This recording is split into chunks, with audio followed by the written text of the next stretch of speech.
Okay? Hi, Ranisa Taguran Tabuco here from SMDC. Nandito ako ngayon sa Symphony Homes. Ipapakita ko sa inyo yung modern unit ng single attach.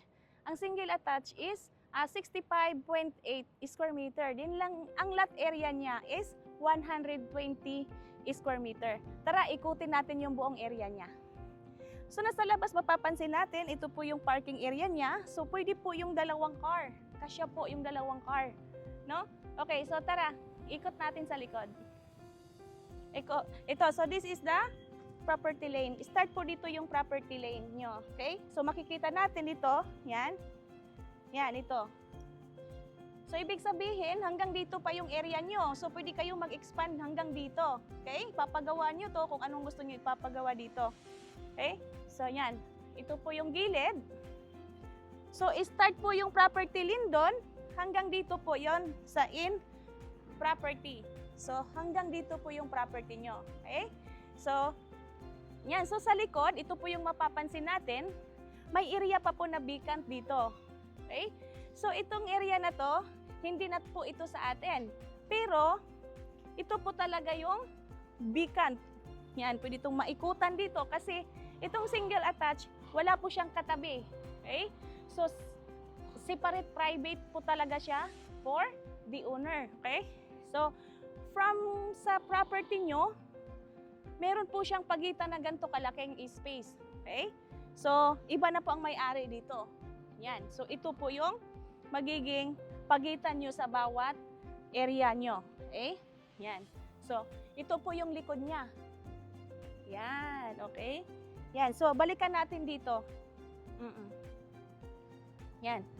Balikan natin dito sa likod ng area nyo.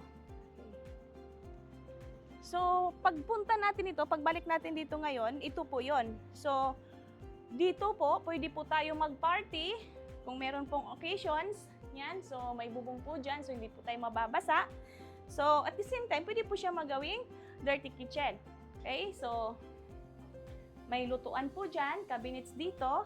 Yan, itong mga furnitures dito, hindi po to kasama pag turnover. Okay, so para may idea po kayo na ganito yung magiging kalabasan ng unit nyo. Okay, so pasukin natin dito. Yan. So ito yung entrance na galing po sa likod. Ito po yung pasukan. So pagpasok natin galing sa likod, ito po yung toilet and bath. So yung toilet and bath niya, may kikita natin, ito po yung shower niya, shower area. Yan, so matangkad siya. Kasama na po ito pag turnover. Yan, pictures na po yan. So itong mga towel, hindi po ito kasama. Itong mga lagayan ng towel, kasama na po yan. Okay, so ito po yung living and dining. Yan. So dito kayo kakain. Yan, kitchen niya sa loob.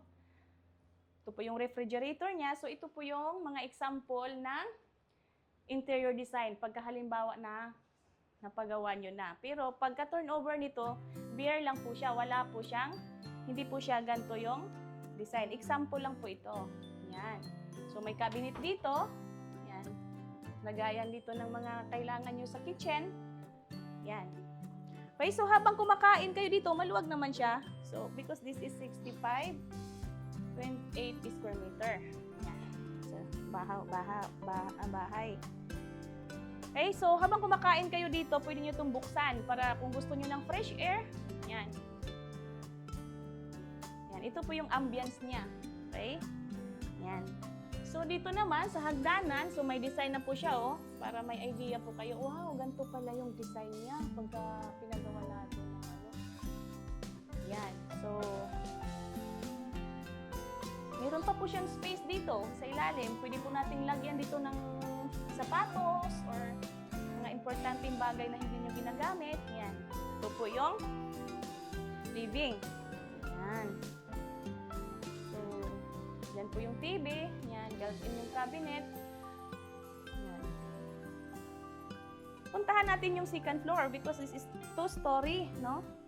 Yan, 1, 2, 3, 4, 5, 6, 7, 8, 9, 10, 11, 12, 13.